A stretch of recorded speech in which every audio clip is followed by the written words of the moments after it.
हाय दोस्तों, कैसे हो आप सभी लोग। आज की कहानी एक मासूम लड़की के एक तरफा प्यार की कहानी है। जब एक मुस्लिम लड़की एक मैरिड डॉक्टर को अपना दिल दे बैठती है और डॉक्टर के मना करने के बाद डॉक्टर और लड़की के साथ क्या क्या होता है, इस कहानी में आपको बताया जाएगा। दोस्तों, कहानी कुछ इस तरह से स्टार्ट होती है। दिल्ली में रहने वाली एक 19 साल की लड़की अर्शिया खातून, जो कि एक मुस्लिम फैमिली से बिलोंग करती है। अर्शिया के घर में उसका एक बड़ा भाई आलम और उसकी अम्मी नगमा खातून रहा करते थे। नगमा खातून की तबीयत बहुत ज़्यादा खराब रहा करती और वो बस दवाओं के सहारे ही जी रही थी।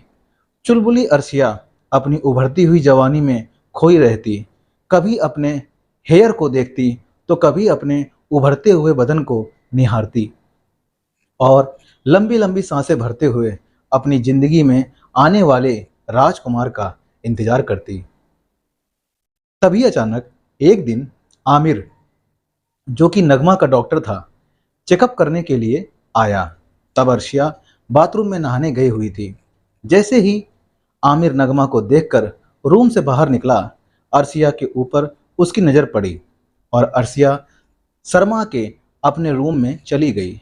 आमिर का इस तरह अर्शिया को देखना अर्शिया के दिल को भा गया था। अर्शिया मन ही मन में आमिर के सपने बुनना शुरू कर दी थी। अब आमिर को फ़ोन करके नगमा के चेक्स के लिए हर रोज़ अर्शिया आमिर को फ़ोन करने लगी। आमिर को अर्शिया की ऐसी हरकतें बिल्कुल पसंद नहीं आ रही थीं। अर्शिया कभी आमिर का हाथ पकड़ लेती तो कभी उसको पीछे से अपनी बाहों में भर लेती।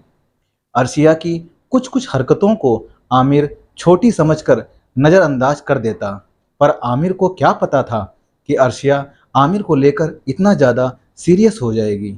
अब आमिर अर्शिया से दूर रहने लगा और वो चेक्स के लिए भी कई कई दिनों बाद आता, क्योंकि नगमा की तबीयत में अब काफ़ी सुधार होने लगा था। अर्शिया से अब रहा नहीं गया और उसने नगमा को ढेर सारी गोलियां एक साथ ये कहकर खिला दी कि डॉक्टर ने डोज बढ़ाने को कहा है। अचानक रात में नगमा की तबीयत काफ़ी सीरियस हो जाती है और अर्शिया आमिर को फ़ोन करती है, तो आमिर रात को भागा भागा नगमा के पास पहुंचता है और उसको इंजेक्शन देकर आराम करने को बोलता है। आमिर बाहर जा ही रहा होता है कि अर्शिया उसको अपने गले से लगा के चूमने लगती है। आमिर उसको हटाने की कोशिश करता है, तब तक अर्शिया का भाई आलम उसको देख लेता है और आमिर की पिटाई करके उसको घर से बाहर निकाल देता है। अर्शिया को ले जाके रूम में बंद कर देता है और बोलता है कि अब उस आमिर से मिली तो तुम्हारे प्यार का भूत उतार दूंगा। अर्शिया आलम से बोलती है कि मैं आमिर से बहुत प्यार करती हूँ और उसके बिना एक पल भी नहीं रह सकती। आप चाहे तो मुझे मार डालो, पर मैं निकाह करूँगी तो बस आमिर से, वरना नहीं करूँगी। आलम उसको ऐसा भूखा प्यासा छोड़कर रूम से बाहर आ जाता है और अर्शिया को रूम में ही बंद कर देता है। उधर आमिर जब अपने घर पहुंचता है तो उसकी बेगम सैलजा और उसका बेटा करीम उसके आने की राह देख रहे होते हैं। आमिर का जीवन बहुत अच्छे से गुजर रहा होता है, पर कहते हैं ना, अच्छे खासे हंसते खेलते परिवार को किसी न किसी की नज़र लग ही जाती है।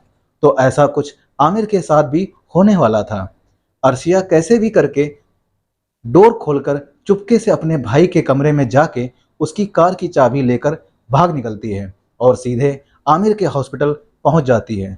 पर वहां जाके पता चलता है कि आमिर की शिफ्ट को अभी 2 घंटे बाकी हैं। तो अर्शिया से रहा नहीं जाता और वो हॉस्पिटल से आमिर के घर का एड्रेस ले लेती है और सीधे आमिर के घर पहुंच जाती है। जैसे ही आमिर के घर का दरवाज़ा नॉक करती है तो सामने आमिर की बेगम और उसका बेटा करीम को देखकर तो अर्शिया के चेहरे की हवाइयाँ उड़ जाती हैं। अर्शिया को बिल्कुल भी पता नहीं था कि आमिर का निकाह पहले ही हो चुका है। अर्शिया आमिर से बोलती है कि तुम अपनी पत्नी को मेरे लिए छोड़ दो, वरना मैं कुछ ना कुछ कर लूँगी। पर आमिर को गुस्सा आ जाता है और वो अर्शिया को घर के बाहर धक्के मारकर निकाल देता है। अर्शिया को अब कुछ समझ नहीं आ रहा था, तो वो वापस अपने घर लौट आई और अपने भाई के गले लगकर खूब रोई और सॉरी बोलकर अपने कमरे में जाके लेट गई। जैसे ही आलम अर्शिया के कमरे में आया तो देखा कि वो सो रही है और ब्लैंकेट उसके ऊपर डालकर जाने लगा। जैसे ही आलम डोर बंद कर रहा था, उसको टेबल पर रखा हुआ प्रेगनेंसी किट दिखाई दिया। जैसे ही आलम ने प्रेगनेंसी किट उठाया तो पता चला कि वो किट पॉजिटिव है। तो आलम को लगा अर्शिया प्रेग्नेंट हो गई है और वो और किसी से नहीं बल्कि आमिर ने ही किया है। आलम जोश जोश में डॉक्टर के घर पहुंच जाता है और आमिर को मारने की बात करता है। जैसे ही आमिर की पत्नी आती है तो आलम उसको धक्का दे देता है, जिससे उसकी पत्नी नीचे गिर जाती है और आमिर का बेटा करीम साइड से पीछे छुपकर सब कुछ देख रहा होता है। आलम के हाथों आमिर की बीवी का खून हो जाता है।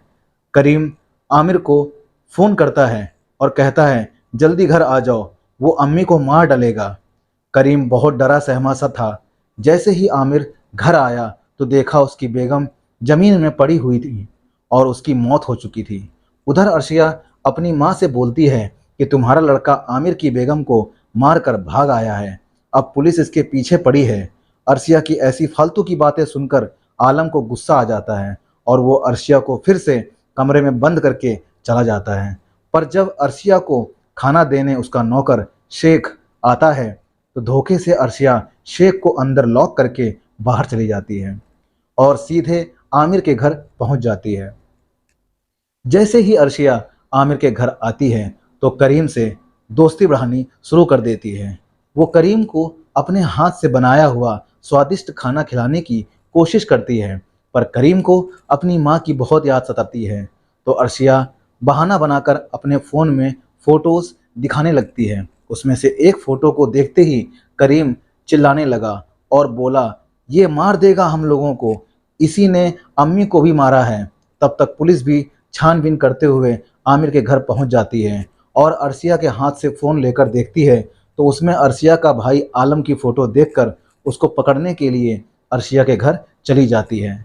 अर्शिया भी पुलिस के पीछे पीछे चली आती है क्योंकि उसको अपने भाई को पकड़वाना होता है, क्योंकि भाई उसके प्यार के बीच आ रहा था। पुलिस अर्शिया के पूरे घर की तलाशी ले लेती है, पर पुलिस को आलम कहीं नज़र नहीं आता, जिससे पुलिस का शक यकीन में बदल जाता है कि आमिर की पत्नी को आलम ने ही मारा है। आमिर की पत्नी सैलजा बहुत ही खूबसूरत थी और उसके पेट में आमिर का दूसरा बच्चा भी पल रहा था। पर अफसोस की बात यह थी कि अब सैलजा इस दुनिया में नहीं थी। सैलजा के ना होने से करीम बहुत उदास उदास रहने लगा था। अब करीम को खुश रखने के लिए अर्शिया बार बार बिना बुलाए मेहमान की तरह आमिर के घर आ जाती, पर यह आमिर को बिल्कुल भी अच्छा नहीं लगता। इधर पुलिस अर्शिया का घर ढूंढ ढूंढ कर थक गई, पर आलम कहीं ना मिला, क्योंकि अर्शिया ने आलम को बेहोश करके अपनी कार की डिग्गी में छुपा रखा था। पुलिस के जाते ही अर्शिया का साथी, जो कि उसी के घर का नौकर था, उसकी मदद से आलम को स्टोर रूम में शिफ्ट कर दिया और उसका मुंह बंद बांध दिया। कई बार स्टोर रूम से आलम के चीखने की आवाज़ भी आती, पर अर्शिया की अम्मी को जिससे बात का शक होता कि आखिर स्टोर रूम में है कौन। अर्शिया की अम्मी जब भी अर्शिया से पूछती तो अर्शिया हैवी डोज खिलाकर अपनी अम्मी को सोने के लिए बोल देती। अर्शिया की अम्मी को धीरे धीरे अर्शिया पर शक होने लगा था। एक दिन अर्शिया आमिर के घर करीम को खाना खिलाने जाती है और वहां जाकर करीम को खाना खिलाकर उसे सुलाने की कोशिश करती है और आमिर से कहती है कि जैसे ही करीम सो जाएगा मैं यहाँ से चली जाऊंगी। और धीरे से अर्शिया आमिर की दूसरी तरफ आ जाती है और आमिर से हम बिस्तर होने की कोशिश करने लगती है। करीम सब देख लेता है और अर्शिया को बेड से नीचे धकेल देता है और कहता है, आप बहुत बुरी आंटी हो, ये मेरी मम्मी की साइड है, मेरी अम्मी के सिवा यहाँ और कोई नहीं सो सकता है, समझिए आप।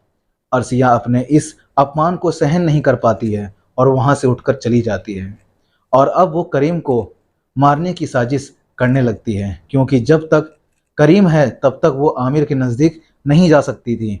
एक 19 साल की लड़की के दिमाग में ये कैसा तूफान था जो अपनी हवस के शांत करने के लिए किसी के घर को पूरी तरह से तबाह करने जा रहा था। अर्शिया का साथी, उसका नौकर, उसके हर काम को अंजाम दे रहा था। एक दिन आमिर करीम को स्कूल ड्रॉप करने जाता है और अपनी कार को हॉस्पिटल के बाहर खड़ा करके करीम से कुछ देर में आने को बोलता है। तब तक अर्शिया का नौकर आके करीम को अगवा कर लेता है, पर यह सारी वारदात सीसीटीवी में रिकॉर्ड हो जाती है। आमिर जैसे ही पुलिस स्टेशन जाके करीम के बारे में बताता है तो पुलिस को सीसीटीवी की हेल्प से पता चल जाता है कि करीम को अगवा करने वाला कोई अर्शिया का भाई नहीं बल्कि दूसरा कोई आदमी है। आमिर इस आदमी को पहचान नहीं पाता है, पर उसको ऐसा लगता है जैसे इस आदमी को कहीं ना कहीं जरूर देखा है। उधर अर्शिया अपनी अम्मी को हाई डोज देकर अपनी अम्मी के रूम का दरवाज़ा बंद करके वहाँ से करीम को ठिकाने लगाने चली जाती है, पर अर्शिया की अम्मी को शक होने की वजह से वो मेडिसिन नहीं लेती और अपने कमरे से बाहर जाने की कोशिश करती है, पर रूम बाहर से लॉक होने की वजह से वो बाहर नहीं जा पाती है। तब तक अर्शिया का नौकर करीम को अपनी कार में डालकर ले आता है और अर्शिया से पैसों की डिमांड करता है। ये सारा नज़ारा अर्शिया की अम्मी अपने रूम की खिड़की से देख लेती हैं और फौरन पुलिस को इत्तला करती हैं। पुलिस को जब लोकेशन का पता चलता है तो सब शॉक हो जाते हैं, क्योंकि ये लोकेशन तो अर्शिया का घर का ही था। इससे पहले देर हो जाए और करीम को अर्शिया कुछ कर डाले, पुलिस फौरन वहाँ से अमीर को लेकर अर्शिया के घर के लिए रवाना हो जाती है। इधर अर्शिया अपने नौकर की मदद से करीम को भी बेहोशी की हालत में अपने भाई आलम के पास लिटा देती है। अर्शिया अपने नौकर से करीम को जान से मार देने की बोलती है। जैसे ही नौकर करीम को मारने के लिए आगे बढ़ता है, आलम अपने हाथ खोलकर उसको दबोच लेता है और नौकर को मारने लगता है और अपनी बहन को ये सब करने के लिए बहुत कोसता है, पर भूख प्यास की वजह से आलम को चक्कर आ जाता है और वो वहीं गिर जाता है। तभी नौकर आलम पर वार करने जाता है, पर अर्शिया उसको रोक लेती है और कहती है, अगर तुम आलम को मार दोगे तो करीम की मौत का इल्ज़ाम कौन लेगा। ये बात नौकर को समझ आती है और वो आलम को छोड़कर करीम की तरफ बढ़ता है। जैसे ही वो करीम को मारने की कोशिश करता है, वैसे ही पुलिस स्टोर रूम में पहुंच जाती है और नौकर को दबोच लेती है। हड़बड़ी में पुलिस को देखकर नौकर और अर्शिया भागने की कोशिश करते हैं, पर पकड़े जाते हैं। नौकर गवाही देता है कि अर्शिया के कहने पर ही आमिर की पत्नी सैलजा को जब आलम धमका रहा था, उसी समय नौकर सैलजा के रूम में घुस गया और उसको आलम के जाते ही ठिकाने लगा देता है। करीम ने केवल आलम को देखा था, जिससे उसको हमेशा यही लगता रहा कि सैलजा को आलम ने ही मारा है, बल्कि अर्शिया के नौकर ने ही सैलजा को मार दिया था। और अर्शिया के कहने पर ही नौकर ने आमिर के बच्चे को करीम को किडनैप कर लिया था। ये सब उसने पैसों की खातिर किया था और अर्शिया ने एक तरफा प्यार को पाने के लिए। अर्शिया के इस एक तरफा प्यार ने सबकी ज़िंदगी बर्बाद कर दी थी। पुलिस ने नौकर और अर्शिया को सैलजा को मारने की वजह से गिरफ्तार कर लिया और उन्हें कड़ी से कड़ी सज़ा सुनाई। इस एक तरफा प्यार की कीमत इतनी बड़ी हो सकती है, ना तो आमिर को पता था और ना ही अर्शिया को। ये प्यार की हवस इंसान को क्या से क्या बना देती है। तो इस तरह की लड़कियों से बहुत दूर रहना चाहिए और अपनी परिवार की हिफाजत करनी चाहिए, क्योंकि हवस में परिवार केवल तबाह होते हैं, आबाद नहीं। उम्मीद करते हैं दोस्तों कि आप सभी को हमारी आज की कहानी पसंद आई होगी। अगर हाँ पसंद आई हो तो कमेंट करके ज़रूर बताइएगा और चैनल में नए हो तो चैनल को लाइक, सब्सक्राइब और शेयर करना बिल्कुल नहीं भूलिएगा। मिलते हैं दोस्तों इसी तरह की सच्ची और अच्छी कहानी में। तब तक के लिए धन्यवाद। खुश रहो दोस्तों, आबाद रहो। जय हिंद, जय भारत।